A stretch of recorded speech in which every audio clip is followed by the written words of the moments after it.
kunabanye omama nje ababili nosisoyedwa engijwayelene nabo esijwayele nje ukuthi siyixoxele. Sesiyaphikisana-ke sibanga le ndaba ukuthi abazali lithi iBhayibheli abazali onkulunkulu bakho basemhlabeni. Mina sengiyayiphikisa lo nto leyo. Ngithi mina abazali akusibo onkulunkulu bakho basemhlabeni. Kahle hle kuyicala ukuthi kube khona enye into oyibiza ngoNkulunkulu ngaphandle kaNkulunkulu owadala izulu nomhlaba. Useze uyangifakazela-ke omunye mama uthi wathi uNkulunkulu ungabi nabanye onkulunkulu ngaphandle kwami.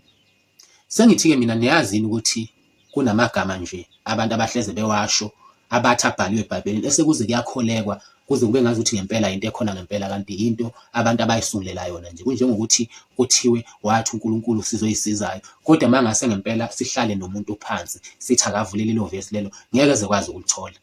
Nakufana nakho-ke lokho ukuthi kuthiwa wathi uNkulunkulu abazali bakho onkulunkulu bakho basemhlabeni. Yebo, leyo nto leyo ihlezi ishiwo abantu beyisho bethi khona eBhayibhelini, kodwa mangase ngempela sekuthiwa-ke sihlale phansi-ke manje awuvule lowo mbhalo leyo. Neqiniso ngempela ukuthi umbhalo onjalo awukho eBhayibhelini, ngeke uze uwuthole.